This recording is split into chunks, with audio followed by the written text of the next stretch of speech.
तो आज हम इसको डीपली समझेंगे। डेवलपमेंट क्या होता है, डेवलपमेंटल गोल्स क्या होते हैं, नेशनल डेवलपमेंट क्या होती है। ठीक है, इन सारी टर्म्स को हम डीपली एक्सप्लेन करेंगे आज। तो स्टार्ट करते हैं चैप्टर डेवलपमेंट। तो डेवलपमेंट होती क्या है सबको पता होनी चाहिए। डेवलपमेंट, यहाँ पर सारा क्या काम चल रहा है, डेवलपमेंट का काम चल रहा है। कंस्ट्रक्शंस, जो भी हमारी डिस्कवरीज हो रही हैं, जो कुछ भी इस दुनिया में नई नई चीजें डेवलप हो रही हैं, वो सब किस में आ जाती हैं, डेवलपमेंट में। ठीक है बच्चों, तो व्हाट इज डेवलपमेंट। हर इंसान के लिए डेवलपमेंट अलग अलग होती है, सभी के डेवलपमेंटल गोल्स अलग अलग होते हैं। ठीक है, तो डेवलपमेंट क्या प्रॉमिस करती है कि different people has different goals, अलग अलग लोगों के अलग अलग गोल्स होते हैं। तो डेवलपमेंट क्या होती है, इंप्रूवमेंट। किसी भी चीज की इंप्रूवमेंट हो सकती है, वो क्या है, डेवलपमेंट है। जैसे कि व्हाट इज डेवलपमेंट, बिल्डिंग बन रही है, रोड्स बन रहे हैं, रेलवेज बन रही हैं। ठीक है, एजुकेशनल सिस्टम अच्छा हो रहा है, मेडिकल सिस्टम अच्छा हो रहा है। तो ये सारी चीजें किस में आ जाती है, डेवलपमेंट में। ठीक है, तो इन सब से पता चलता है कि डेवलपमेंट हो रही है। ठीक है, तो डेवलपमेंट को डिफाइन कैसे करोगे, the betterment of anything is called development. किसी भी चीज की बेटरमेंट को आप क्या बोलोगे, डेवलपमेंट बोलोगे। डेवलपमेंट अब टू टाइप्स की होती है। ठीक है, डेवलपमेंट में आपका मैटेरियलिस्टिक गोल्स भी होते हैं, नॉन मैटेरियलिस्टिक गोल्स भी होते हैं। ठीक है, डेवलपमेंट, अब देखो यहाँ पे फार्मर है, फार्मर के लिए डेवलपमेंट क्या होगी, फार्मर के लिए डेवलपमेंट होगी कि उसे अपनी फसलों का, जो भी उसने क्रॉप्स उगाई हैं, उसे उसका हायर प्राइस मिले। ठीक है, तो ये उसके लिए डेवलपमेंट है। अब एक मजदूर के लिए डेवलपमेंट क्या है, कि उसकी एक दिन की सैलरी ज्यादा हो। लड़का क्या चाह रहा है, कि उसे कार मिल जाए, कार मिलना ही उसके लिए डेवलपमेंटल गोल है। और ये लड़की क्या चाहती है, देखो, कि मैं बड़े होकर एक सिंगर बनूं, तो इसके लिए सिंगर बनना ही डेवलपमेंटल गोल है। तो हर इंसान के यहाँ पर आप देख सकते हो कि डेवलपमेंटल गोल अलग अलग होते हैं। ठीक है, तो नेक्स्ट हम समझेंगे, यहां तक आपको क्लियर है कि डेवलपमेंटल गोल हर इंसान के लिए अलग अलग होते हैं। ठीक है,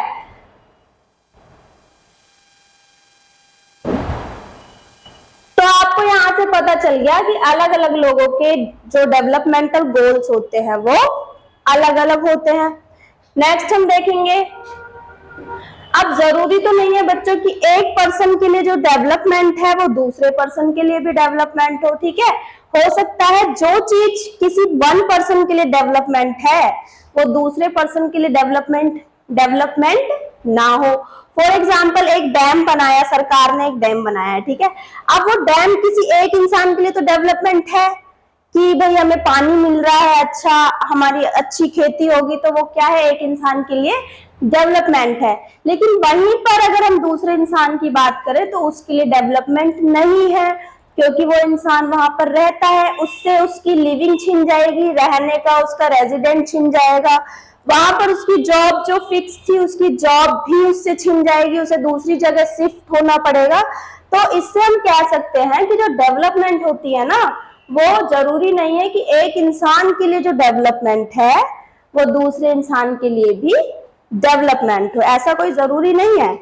तो यहाँ पर देखो, ये तो खुश हो रहा है कि डेवलपमेंट हो रही है, लेकिन वहीं पर अगर दूसरे इंसान को हम देखें तो इसके लिए ये चीज डेवलपमेंट नहीं है, इसलिए ये रो रहा है। यहाँ पर आप देख सकते हो इस बच्चे को, ये बड़ा मजे से खुश हो रहा है, ये बेचारा रो रहा है। ठीक है, क्योंकि इसके लिए जो डेवलपमेंट है वो इसके लिए डेवलपमेंट नहीं है। ठीक है, so we can say development is different for different people. ठीक है, वही एग्जाम्पल देखो इधर जो मैंने अभी आपको बताया, यहाँ पर एक डैम बनवाया गवर्नमेंट ने।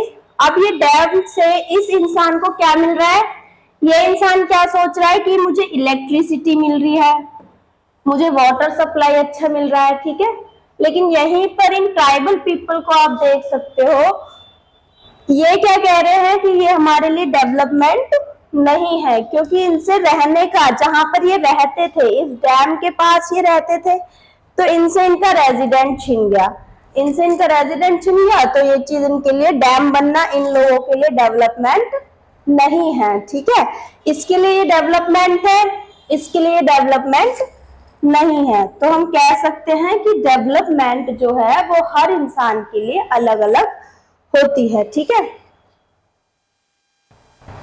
तो ये देखो बेचारे सबके मुंह उतरे हुए हैं, सब दुखी हैं कि ये क्या कर दिया गवर्नमेंट ने, डैम बनवा दिया, हमसे हमारा रेजिडेंट छिन गया। ठीक है, तो हम कह सकते हैं what may be development for one may not be development for others, it may be destructive. अलग अलग हो सकती है डेवलपमेंट हर एक इंसान के लिए।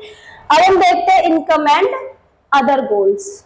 ठीक है, अब ये फार्मर क्या कहता है, यहाँ पर आप देख सकते हो, ये फार्मर है, ये लेबर है, ये बिजनेसमैन है। फार्मर चाहता है कि मुझे अच्छी इनकम मिले, ठीक है, बहुत अच्छी इनकम मिले। लेबर चाहता है कि मेरी डेली की इनकम और अच्छी हो। बिजनेसमैन भी चाहता है और अच्छा मैं कमाऊं। तो सभी के लिए एवरीबडी वांट्स मोर इनकम। ठीक है, तो हर एक क्या चाहता है कि हमारी ज्यादा से ज्यादा इनकम हो, मतलब ज्यादा पैसे कमाए, हमारी नेटवर्थ ज्यादा हो। ठीक है, तो जो गोल्स होते हैं डेवलपमेंटल गोल्स, जो इनकम गोल्स होते हैं, वो टू टाइप्स के होते हैं, मटेरियलिस्टिक एंड नॉन मटेरियलिस्टिक।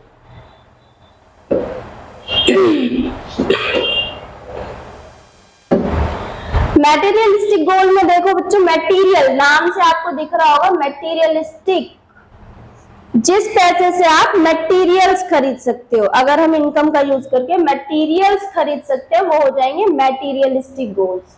लेकिन आप मनी से हर एक चीज तो नहीं खरीद पाओगे ना, जैसे रिस्पेक्ट, लव और भी सिक्योरिटी, एनवायरनमेंट, गुड एनवायरनमेंट, ये सारी चीजें आप मनी से नहीं खरीद सकते हो, इसलिए इनको बोलते हैं हम नॉन मटेरियलिस्टिक गोल्स। मटेरियल्स जिस पैसे से आप खरीद सकते हो वो मटेरियलिस्टिक गोल्स, मटेरियल्स नहीं खरीद रहे हो, कुछ और चीज खरीद रहे हो, वो नॉन मटेरियलिस्टिक गोल्स। ठीक है, तो यहाँ पर आप देख सकते हो कि मटेरियलिस्टिक गोल्स में that can be bought by money, जैसे कि होम, कार, क्लोथ्स, फ्रिज, इन सारी चीजों को आप पैसों से खरीद सकते हो, इसलिए इनको हम क्या बोलेंगे, मटेरियलिस्टिक गोल्स है। ये भैया ये हमारे क्या है, सारे मटेरियलिस्टिक गोल्स हैं, क्योंकि हम सामान खरीद रहे हैं, हम सामान खरीदते हैं, उसको बोलते हैं, हमारा कौन सा गोल है, वो मटेरियलिस्टिक गोल्स है। नॉन मटेरियलिस्टिक गोल्स में क्या आता है बच्चों, equality, friendship, security, freedom, love, respect. अब ये सारी चीजें तो पैसों से नहीं खरीद सकते ना, ये तो पैसों से अलग है, तो इन सबको हम क्या बोलेंगे, that can't be bought by money. जिनको आप पैसों से नहीं खरीद सकते हो उन्हें हम क्या बोलेंगे, नॉन मटेरियलिस्टिक गोल्स। ठीक है, उनको क्या बोलते हैं हम, नॉन मटेरियलिस्टिक गोल्स। क्लियर है आप सभी बच्चों को यहाँ तक कोई डाउट होना नहीं चाहिए, बहुत इजी चैप्टर है। अब जैसे देखो ये इंसान, आपको ये पर्सन दिख रहा होगा, ये पर्सन देखो कितना उदास है।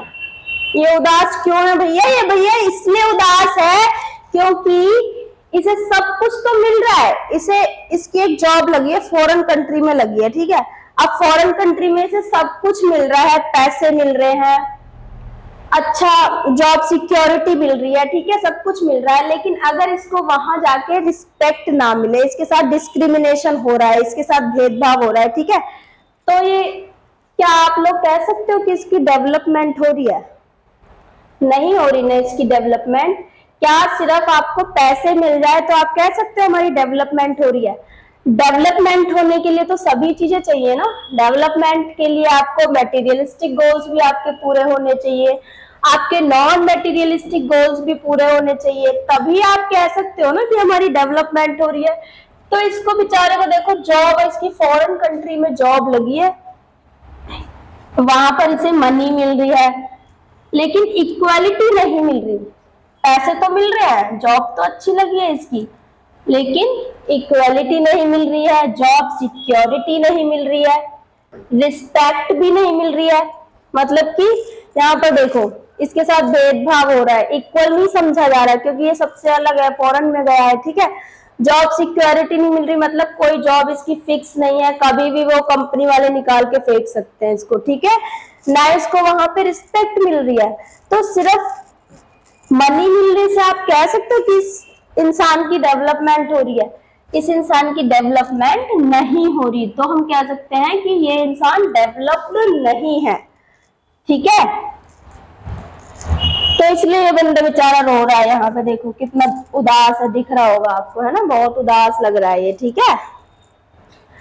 तो हम कह सकते हैं money is not enough for the development, in fact for proper development people look at on both materialistic goals as well as non materialistic goals. तो सिर्फ मनी इनफ नहीं है, उसको डेवलप होने के लिए उसके मटेरियलिस्टिक और नॉन मटेरियलिस्टिक दोनों गोल्स पूरे होने चाहिए, तभी कोई भी इंसान या कोई भी कंट्री डेवलप्ड मानी जाती है, जब उसके ये दोनों गोल्स मटेरियलिस्टिक और नॉन मटेरियलिस्टिक दोनों गोल्स पूरे हों, ठीक है। अब हम बात करते हैं नेशनल डेवलपमेंट की।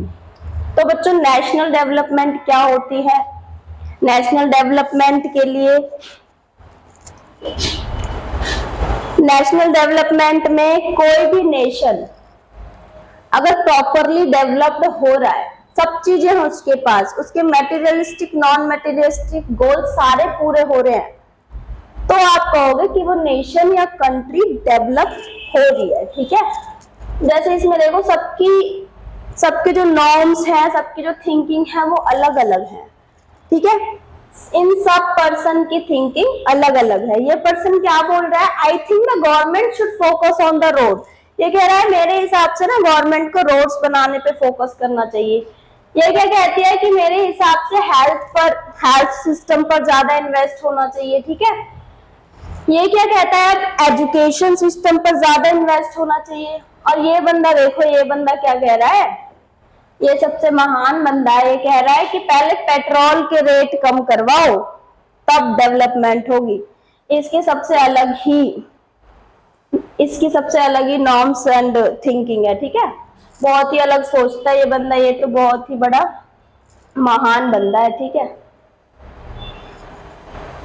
तो हम नेक्स्ट कहते हैं, तो नेशनल डेवलपमेंट में भी जरूरी नहीं है कि सबकी डेवलपमेंट एक जैसी, सबके लिए डेवलपमेंट का मतलब एक ही हो, ठीक है। नेशनल डेवलपमेंट में भी सबके लिए डेवलपमेंट के मतलब अलग अलग हो सकते हैं, ठीक है। So we can say different people could have different notions towards national development as well as conflicting, ठीक है। तो डिफरेंट पीपल की अलग अलग धारणाएं हो सकती हैं, अलग अलग लोगों की अलग अलग धारणाएं हो सकती हैं डेवलपमेंट को लेकर। किसी के लिए डेवलपमेंट कुछ और है, किसी के लिए डेवलपमेंट कुछ और है। जरूरी नहीं कि रोड बनना इसके लिए डेवलपमेंट है तो उसके लिए भी रोड बनना डेवलपमेंट हो, ठीक है। तो डेवलपमेंट सबके लिए अलग अलग हो सकती है। पर्सनल डेवलपमेंट की बात करें तब भी सबके अलग अलग गोल्स होते हैं पर्सनल डेवलपमेंट के लिए। नेशनल डेवलपमेंट में भी सबके लिए नेशनल डेवलपमेंट अलग अलग होती है। एक चीज अगर बन रही है किसी इंसान के लिए वो डेवलपमेंट है, तो जरूरी नहीं वो दूसरे इंसान के लिए भी डेवलपमेंट हो, ठीक है। उनके बीच में कॉन्फ्लिक्ट भी हो सकते हैं, ठीक है। तो सबके लिए डेवलपमेंट अलग अलग हो सकते हैं एज वेल एज कॉन्फ्लिक्टिंग।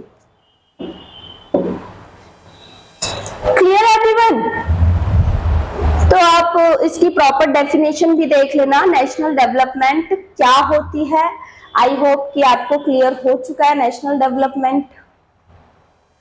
तो एक नेशन की डेवलपमेंट होनी चाहिए, उसके सारे गोल्स पूरे होने चाहिए, तो तभी एक नेशन को आप कह सकते हो कि ये कंट्री या नेशन डेवलप्ड है, ठीक है।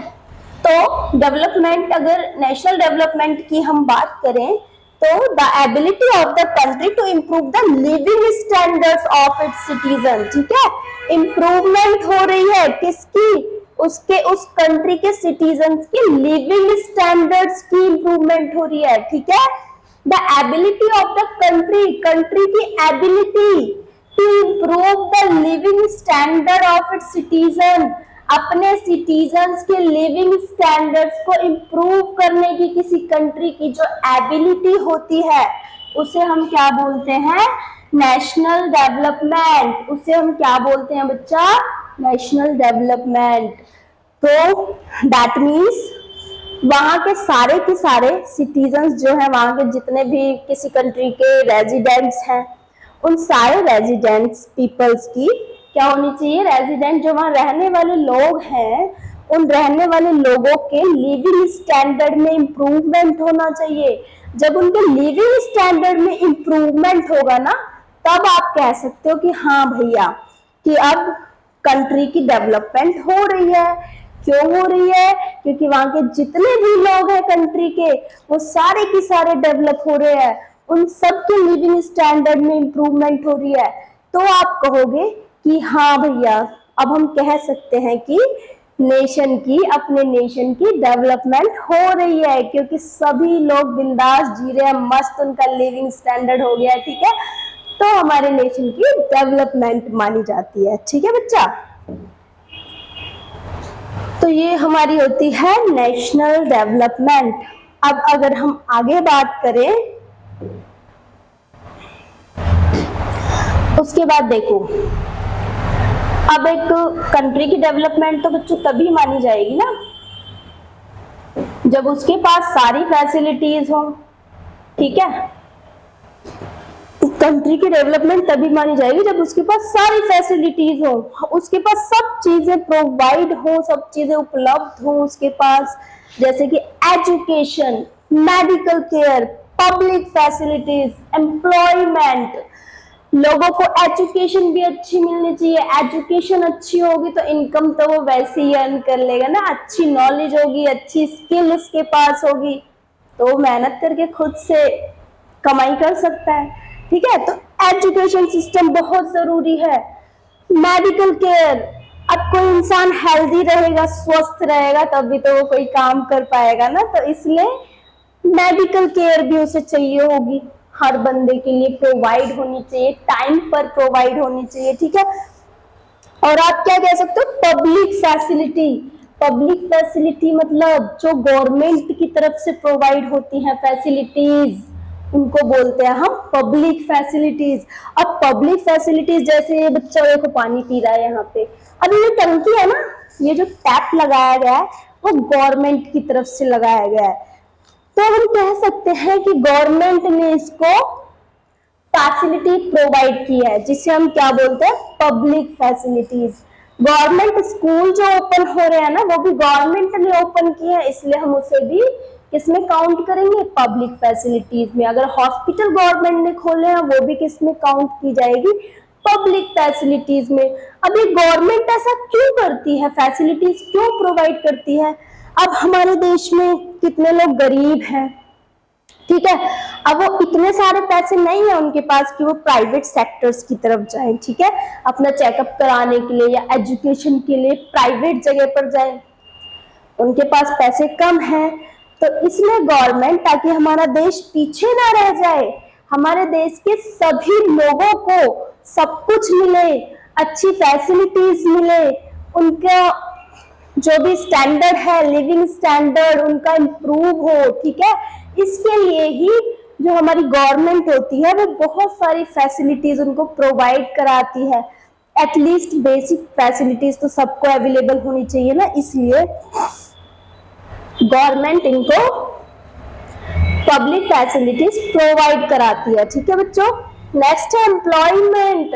अगर देश में जॉब ही नहीं होगी तो आप कह सकते हो कि हमारा देश डेवलप हो रहा है, तो देश में जॉब होनी बहुत जरूरी है। ठीक है, तो एम्प्लॉयमेंट होनी चाहिए, बिना एम्प्लॉयमेंट के नहीं कह सकते कि बच्चा पढ़ लिख गया है, चलो एजुकेटेड भी हो गया, उसे सारी फैसिलिटीज प्रोवाइड हो रही है, लेकिन उसको जॉब प्रोवाइड नहीं हो रही। ठीक है, अब उसे जॉब नहीं मिल रही, एम्प्लॉयमेंट नहीं है, तो आप नहीं कह सकते कि हमारा देश डेवलप्ड हो रहा है। ठीक है, तो ये सारी चीजें इंपॉर्टेंट होती हैं नेशनल डेवलपमेंट के लिए। How to compare different countries and state. आप अलग अलग कंट्रीज और स्टेट्स को कैसे डिफरेंशिएट करोगे? जो मेन फैक्टर होता है वो कौन सा होता है? Income. Income is the main factor to compare the countries and state. ठीक है, कंट्रीज और स्टेट को कंपेयर करने के लिए income is the main factor, ठीक है। How to know if a country is develop और अंडर डेवलप। अब आप कैसे पता लगाओगे कि कोई कंट्री डेवलप है या अंडर डेवलप है, मतलब डेवलप नहीं है, कैसे पता लगाओगे? अभी मैंने बताया income is the main factor to compare the countries and state. Country और स्टेट की डेवलपमेंट को कंपेयर करने के लिए इनकम बहुत जरूरी फैक्टर है, ठीक है। तो यहाँ पर हम इनकम की बात कर रहे हैं, बाय इनकम, और क्या निकाला जाता है? पर कैपिटा इनकम। पर कैपिटा इनकम से आप पता लगाओगे कि कंट्री डेवलप है या अंडर डेवलप है, ठीक है। तो पर कैपिटा इनकम को आप कह सकते हैं एवरेज इनकम। तो एवरेज इनकम निकालने के लिए क्या करना पड़ता है? अगर हम किसी देश की सारी इनकम को प्लस कर दें, मतलब सम कर दें, उनका टोटल कर दें और डिवाइड कर दें सारी की सारी इनकम को टोटल पॉपुलेशन से, उस कंट्री की टोटल पॉपुलेशन से अगर डिवाइड कर दिया जाए तो क्या निकलती है? पर कैपिटा इनकम। इसीलिए इसको एवरेज इनकम भी बोलते हैं, क्योंकि जैसे मैथ्स में एवरेज पढ़ाया जाता है ना कि सम कर देते हैं ऊपर और नीचे कोई भी उन नंबर्स का पहले सम कर देते हैं और नीचे नंबर्स का टोटल करते हैं, ठीक है, कितने टोटल नंबर्स हैं। तो एवरेज की तरह ही इसका फॉर्मूला है। तो हम किसी भी कंट्री और स्टेट को कैसे कंपेयर करते हैं बच्चों? उसकी पर कैपिटा इनकम से हम कंपेयर कर सकते हैं। कोई कंट्री डेवलप्ड है या अंडर डेवलपमेंट है, ये हम पता करते हैं पर कैपिटा इनकम से। तो पर कैपिटा इनकम मैंने बताया, अगर आप किसी कंट्री की टोटल इनकम को डिवाइड कर दो उसकी टोटल पॉपुलेशन से तो क्या निकलेगी? पर कैपिटा इनकम। फॉर एग्जाम्पल, इस कोई कंट्री है, उस कंट्री में 4 लोग हैं, मान लेते हैं 4 लोग हैं, वैसे होते नहीं है 4 लोग, ठीक है, ये समझाने के लिए माना है हमने। 4 लोग हैं किसी कंट्री में, एक की इनकम 3 रुपीज है, एक की 7 है, एक की 2 है, एक की 4 है, सबकी अलग अलग इनकम है। और अगर मैं इन सबकी इनकम को क्या कर दूं? प्लस कर दूं, 7 और 3 10, 10 2 12, 12 और 4 16, और पॉपुलेशन कितने लोग हैं इसमें कंट्री में? 1 2 3 4, 4 लोग हैं। तो अगर मैं 16 को डिवाइड कर दूं 4 से तो क्या निकल आएगी? पर कैपिटा इनकम निकल के आएगी। 16 को अगर मैं 4 से डिवाइड कर रही हूं तो आंसर इज 4। तो पर कैपिटा इनकम कितनी निकली? 4 रुपीज। तो पता चल गया आपको किसी भी कंट्री की हम पर कैपिटा इनकम कैसे निकाल सकते हैं। So this is the formula of per capita income, total income divide by total population। तो अगर डेफिनेशन भी पूछी जाए तो आप लिख सकते हो the average income earned per person in a specified year। एक इंसान की एवरेज इनकम किसी एक साल में, ठीक है, एक साल में एक इंसान की एवरेज इनकम को हम क्या बोलेंगे? पर कैपिटा इनकम, ठीक है, जिसे हम कैसे निकालते हैं? Total income divide by total population, ठीक है। अब सभी बच्चे भूलेंगे तो नहीं पर कैपिटा इनकम कैसे निकालते हैं? एवरेज की तरह इसका फॉर्मूला होता है, जैसे मैथ्स में एवरेज होती है ना, टोटल नंबर ऑफ ऑब्जर्वेशन। कैसे निकालते हैं मैथ्स में हम average? Sum of the total observation divide by total number of observations, ठीक है। तो इसी तरीके से हमने पर कैपिटा इनकम निकाली है। 4 रुपीज आ गई इस कंट्री की पर कैपिटा इनकम। उसके बाद हम वर्ल्ड बैंक की बात कर लेते हैं। वर्ल्ड बैंक क्या कहता है? World development report world bank ही जारी करता है, ठीक है। इसमें क्या होता है बच्चा? Countries with per capita income of US $12,056 per annum and above are called rich countries.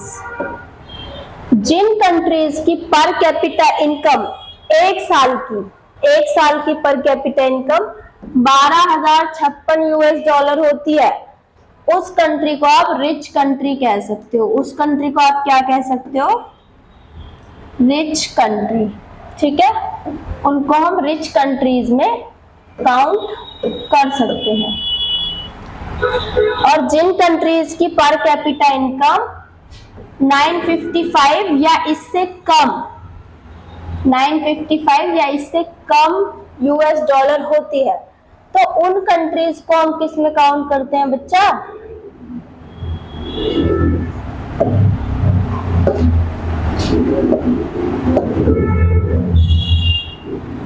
Countries with per capita income of US dollar 955 or less are called poor countries। गरीब कंट्री माना जाएगा इनको जिनकी पर कैपिटा इनकम 955 या इससे कम होगी, ठीक है। जिन कंट्रीज की 1820 दैट मीन्स 1820 यूएस डॉलर एक साल की इनकम होती है, एक साल की पर कैपिटा इनकम होती है, इन्हें हम लो मिडिल इनकम कैटेगरी में काउंट कर सकते हैं, ठीक है। The rich countries are generally called developed countries except countries of Middle East and certain other small countries, ठीक है। तो जनरली जो रिच कंट्रीज होगी उन्हें काउंट किया जाता है डेवलप्ड कंट्रीज में, लेकिन इसमें कुछ एक्सेप्शन भी है। एक्सेप्शन क्या है कि अगर आप मिडल ईस्ट को या फिर अदर स्मॉल कंट्रीज को छोड़ दो, आप मिडल ईस्ट को या फिर अदर कुछ स्मॉल कंट्रीज ऐसी हैं जिनकी इनकम कम है लेकिन वो फिर भी डेवलप्ड मानी जाती है, ठीक है, क्योंकि उनके अदर फैक्टर्स बहुत अच्छे हैं, कोई भी रिसोर्सेज की कमी नहीं है उनके पास, तो उन्हें आप डेवलप्ड कह सकते हो, ठीक है। तो रिच कंट्रीज सारी की सारी डेवलप्ड कंट्रीज में मानी जाती हैं, सिर्फ मिडल ईस्ट को और कुछ स्मॉल कंट्रीज को छोड़कर।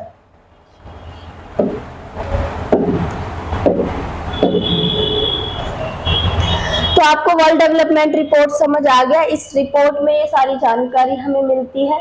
तो आपको पूछा जाए वर्ल्ड बैंक क्या इशू करवाता है, तो वर्ल्ड डेवलपमेंट रिपोर्ट इशू करवाता है वर्ल्ड बैंक, ठीक है। वर्ल्ड बैंक से हमें इक्वालिटी रिपोर्ट का पता चलता है, ठीक है। इनकम एंड अदर क्राइटेरिया, अगर हम इनकम और अदर क्राइटेरिया की बात करें, जैसे हम इनमें इनकम की बात करेंगे, लिटरेसी रेट की बात करेंगे, आईएमआर की बात करेंगे, इन्फेंट मोर्टेलिटी रेट, ठीक है। 3 स्टेट्स आपको दे रखे हैं, हरियाणा, केरल, बिहार, ठीक है। हरियाणा की पर कैपिटा इनकम क्या है? 1,80,174, केरला की 1,63,475, बिहार की 34,409। तो सबसे ज्यादा पर कैपिटा इनकम यहाँ पर किसकी है? हरियाणा की। हरियाणा की पर कैपिटा इनकम सबसे ज्यादा है, केरल की मिडल है, बिहार की सबसे लो है पर कैपिटा इनकम। अब हम इन्फेंट मोर्टेलिटी रेट की अगर बात करते हैं, तो इन्फेंट मोर्टेलिटी रेट पहले देखो होता क्या है। Number of children die before the age of 1 year as proposal of 1000 live children born in that particular year। एक साल में ना बच्चों, एक साल में अगर इन्फेंट का मतलब आपको पता चल रहा होगा, एक साल पूरा होने से पहले ही अगर बच्चों की डेथ हो जाती है, जन्म लेने से एक साल पहला पूरा होने से पहले ही, एक साल उनका पूरा होने से पहले ही अगर उनकी डेथ हो जाती है,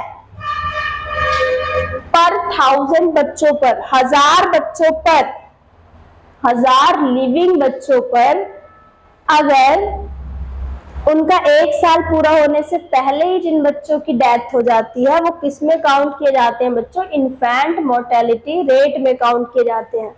तो आप कह सकते हो it's indicate the number of children die before the age of 1 year as proposal of 1000 live children born in that particular year।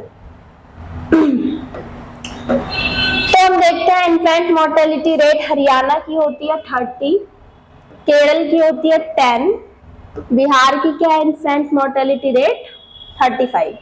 तो इसमें सबसे कम जो है इन्फेंट मोर्टेलिटी रेट वो केरल की है, मतलब यहाँ 1000 बच्चों पे सबसे कम बच्चों की डेथ होती है। तो इस चीज में केरल डेवलप्ड माना जाएगा। इस चीज में केरल की सबसे कम मोर्टेलिटी रेट है, केरल सबसे आगे निकल गया इस चीज में। लिटरेसी रेट क्या होता है, अगर 7 या 7 से ज्यादा एज ग्रुप वाले बच्चे लिटरेट है, पढ़े लिखे हैं, उनको लिखना आता है, पढ़ना आता है, तो वो लिटरेट की कैटेगरी में काउंट किए जाएंगे। तो लिटरेसी रेट क्या होता है, the proportion of literate population in the 7 and above age group. 7 या उससे ज्यादा एज ग्रुप वाले बच्चे लिटरेसी रेट में अगर वो पढ़े लिखे हैं तो वो लिटरेसी रेट के अंदर आते हैं। तो यहाँ पर आप देखेंगे हरियाणा का लिटरेसी रेट 82 है, केरल का 94 है एंड बिहार का 62 है। तो यहाँ पर सबसे ज्यादा लिटरेसी रेट किसका है, केरल का, मतलब केरल के अंदर ज्यादा पढ़े लिखे लोग हैं, इसलिए यहाँ का लिटरेसी रेट ज्यादा है। और बिहार इस चीज में सबसे पीछे रह गया है, ठीक है, इसका 62 है लिटरेसी रेट। आपको ये पूरा डाटा लर्न होना चाहिए। नेट अटेंडेंस रेशियो की अगर हम बात करें तो नेट अटेंडेंस, अटेंडेंस का मतलब क्या होता है कि स्कूल में प्रेजेंट होना। अब आपने एडमिशन तो ले लिया स्कूल में, लेकिन अगर आप स्कूल जाओगे ही नहीं तो आपका अटेंडेंस रेशियो क्या निकलेगा, कुछ भी नहीं निकलेगा, बहुत कम रेशियो होगा, ठीक है। तो स्कूल में अगर एडमिशन लिया है तो स्कूल जाना भी पड़ेगा, ठीक है। तो जो नेट अटेंडेंस रेशियो होता है उसका यही मतलब होता है कि जो टोटल नंबर ऑफ चिल्ड्रन है 14 या 15 साल के एज ग्रुप वाले बच्चे, अगर वो स्कूल को अटेंड कर रहे हैं, ठीक है, तो उनकी परसेंटेज जो निकल के आएगी टोटल बच्चों के साथ, सेम एज ग्रुप वाले टोटल बच्चों के साथ जो बच्चे स्कूल नहीं जा रहे हैं उनके साथ उनकी परसेंटेज निकालते हैं, उसे उनका जो रेशो होता है ना उसको बोलते हैं नेट अटेंडेंस रेशो। उनका रेशो निकालते हैं, प्रेजेंट बच्चों का एब्सेंट बच्चों के साथ रेशो निकलता है, उसे हम बोलते हैं नेट अटेंडेंस रेशो। तो यहाँ पर हम देखते हैं 61 हरियाणा का नेट अटेंडेंस रेशो है, केरल का है 83 एंड बिहार का है 43। तो यहाँ पर भी केरल सबसे आगे है, केरल में सबसे ज्यादा बच्चे स्कूल में प्रेजेंट होते हैं। तो बिहार में देखो ये सबसे, बिहार इस चीज में सबसे पीछे है, यहाँ पर बहुत कम बच्चे स्कूल अटेंड करते हैं। तो नेट अटेंडेंस रेशियो बिहार का सबसे कम है एंड केरल का सबसे ज्यादा है, ठीक है। तो ये आपको डाटा पूरा लर्न होना चाहिए। चलते हैं नेक्स्ट टॉपिक पर। अब नेक्स्ट टॉपिक क्या कहता है,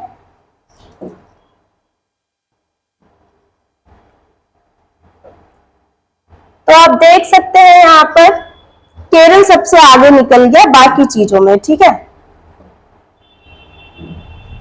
अब बच्चों जो मनी होती है, अब आपकी पॉकेट में जो मनी है उससे आप सारे गुड्स और सर्विसेज तो नहीं खरीद सकते ना।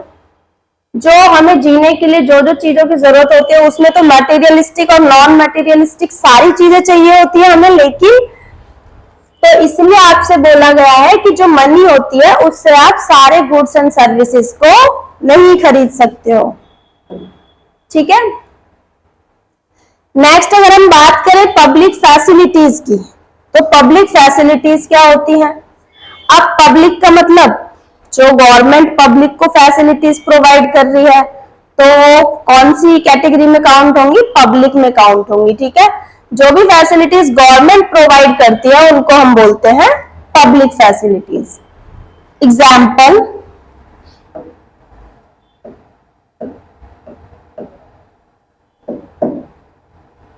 एग्जाम्पल, पब्लिक फैसिलिटीज, जैसे अभी इसकी डेफिनेशन देख लेते हैं। जो भी गवर्नमेंट हमें फैसिलिटीज प्रोवाइड कर रही है अपने सिटीजन्स की बेसिक नीड्स को पूरा करने के लिए, गवर्नमेंट हमें फैसिलिटीज प्रोवाइड कर रही है, उनको बोलते हैं हम पब्लिक फैसिलिटीज। तो हम कह सकते हैं public facilities are those basic facilities, basic मतलब जो हमारी बेसिक नीड्स को पूरा करें, ठीक है, which are provided to all citizens, all citizens को प्रोवाइड की जाती हैं ये पब्लिक फैसिलिटीज, ठीक है, बाय द गवर्नमेंट। कौन प्रोवाइड करता है, गवर्नमेंट प्रोवाइड करती है for their well being and overall development.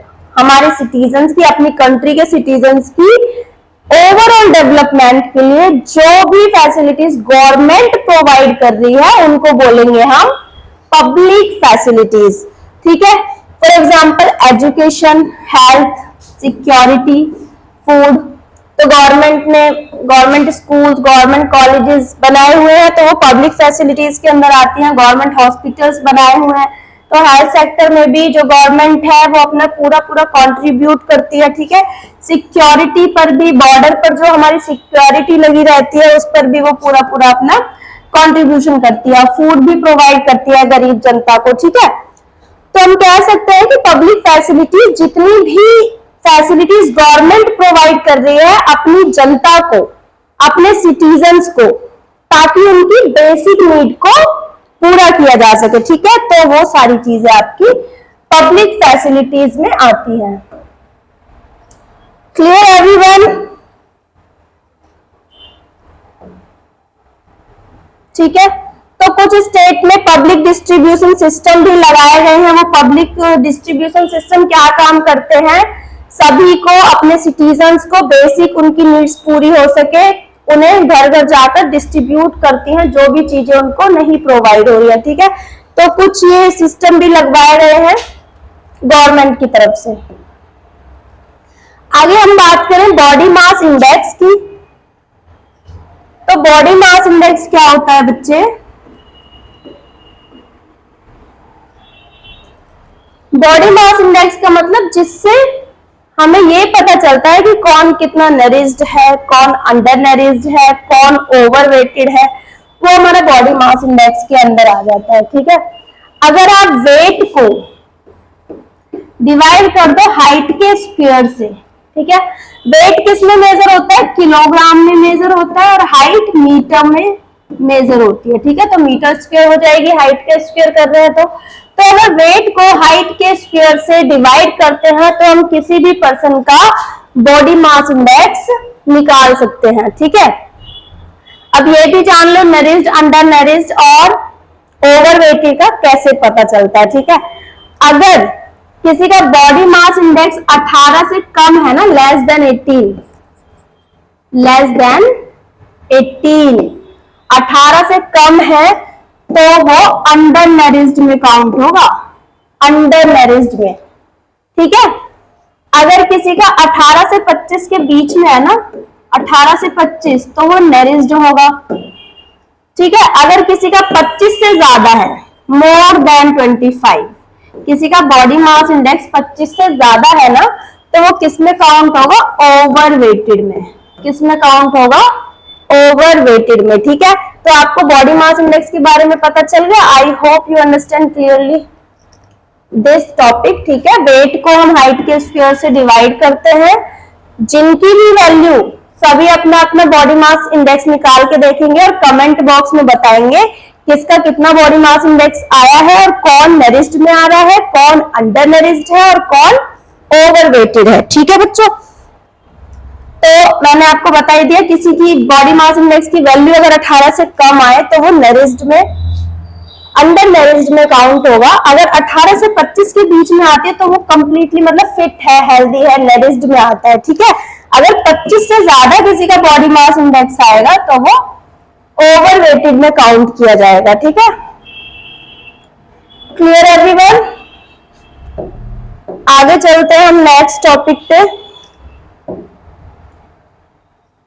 ठीक है। जैसे कि मैं आपको बता चुकी हूँ बॉडी मास इंडेक्स क्या होता है, कैसे निकालते हैं। बॉडी मास इंडेक्स में नरिश्ड, अंडर नरिश्ड और ओवरवेटेड की बात की जाती है। निकालते कैसे हैं? वेट को हाइट के स्क्वायर से मेजर करते हैं। जैसे एक एग्जांपल भी ले लेते हैं। ये एक पर्सन दे रखा है, इसका वेट 120 kg है और हाइट 2 मीटर है। तो हाइट का स्क्वायर करेंगे 2 2 जा 4।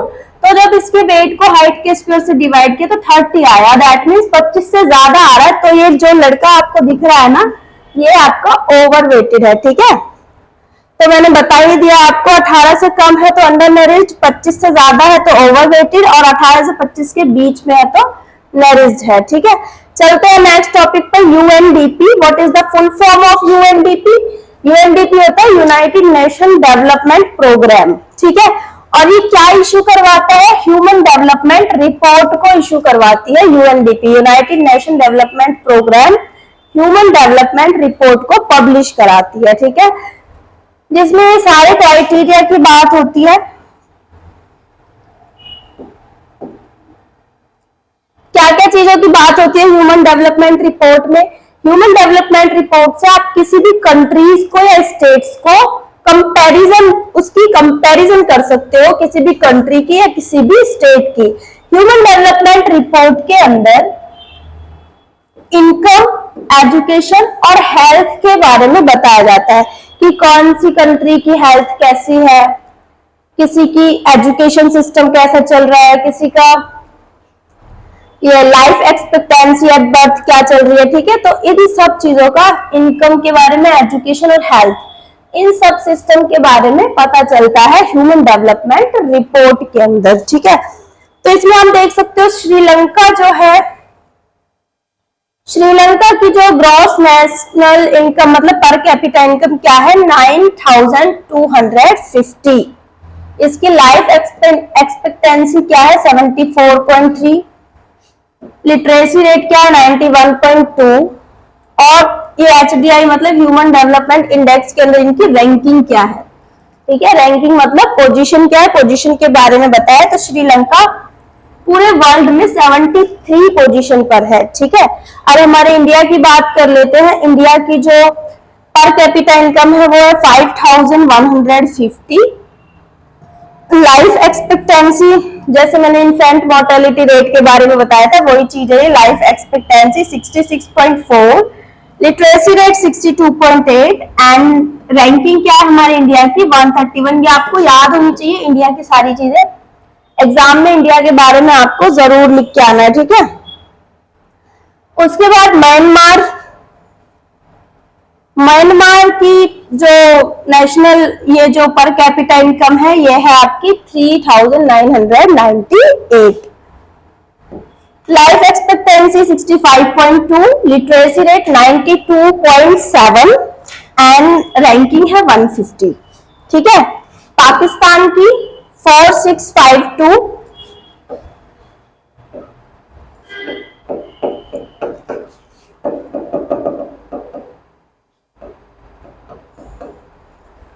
पाकिस्तान की 4652, लाइफ एक्सपेक्टेंसी है 66.6, लिटरेसी रेट है 54.9 एंड पोजीशन है इसकी 146। नेपाल की 2194, लाइफ एक्सपेक्टेंसी है 68.4, लिटरेसी रेट है 57.4 और इसकी पूरे वर्ल्ड में रैंकिंग क्या है, 145। बांग्लादेश की जो इनकम है पर कैपिटा इनकम 2713, लाइफ एक्सपेक्टेंसी है 70.7, लिटरेसी रेट है 57.7 और जो इसकी रैंकिंग है वो कितनी है, कौन सी पोजीशन पर है ये, बांग्लादेश 142 पोजीशन पर है, ठीक है। चलते हैं नेक्स्ट टॉपिक पर। आई होप आपको ये पूरा जो भी मैंने अभी बताया क्लियर हो गया होगा। ये डाटा आपको कंप्लीटली लर्न करना है। इस डाटा के बारे में कुछ भी आए आपको एग्जाम में पता होना चाहिए इसके बारे में, ठीक है। जो हमारा लास्ट टॉपिक है आज का, आज का हमारा लास्ट टॉपिक है बच्चा सस्टेनेबिलिटी ऑफ डेवलपमेंट। तो डेवलपमेंट की सस्टेनेबिलिटी की बात की जाएगी, ठीक है। तो डेवलपमेंट तो आपको पता चल गया क्या होती है, कि किसी भी चीज में इंप्रूवमेंट होना, इंप्रूवमेंट ऑफ एनीथिंग या betterment of anything is called development, ठीक है। अब हम बात करेंगे कि डेवलपमेंट कैसी होनी चाहिए, डेवलपमेंट सस्टेनेबल होनी चाहिए।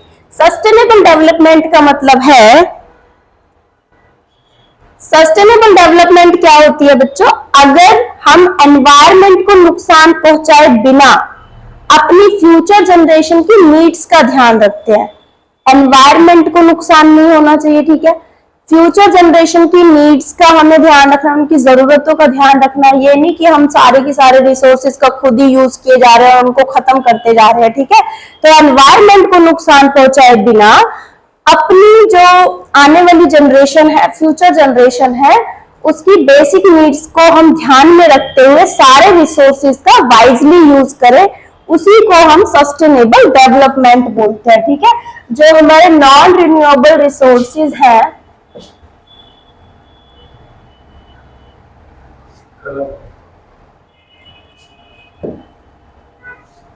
जो हमारे नॉन रिन्यूएबल रिसोर्सेज हैं उनका हम वाइजली यूज करें, ठीक है। नॉन रिन्यूएबल आपको सभी को पता है, जैसे कोयला एंड पेट्रोलियम, इन सारी चीजों का हम क्या करें, वाइजली यूज करें, क्योंकि ये बहुत सालों बाद क्रिएट होते हैं, ठीक है। तो इन सारी चीजों का हमें वाइजली यूज करना है, फ्यूचर जनरेशन की बेसिक नीड्स का ध्यान रखना है, एनवायरमेंट को नुकसान नहीं पहुंचाना है, तभी डेवलपमेंट कैसी मानी जाएगी, डेवलपमेंट सस्टेनेबल मानी जाएगी, ठीक है। तो ये था हमारा आज का चैप्टर डेवलपमेंट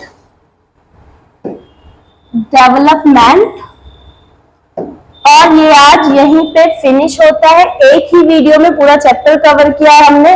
अगर आपको ये चैप्टर, ये वीडियो पसंद आए तो आप इसको लाइक, शेयर, कमेंट और इस चैनल को सब्सक्राइब कर सकते हो। और इंस्टाग्राम पर हमारा एक पेज है AM इंस्टीट्यूशंस के नाम से, आप उसे भी फॉलो कर सकते हो, ठीक है। I hope you have understood all the topics of this chapter development. Thank you everyone.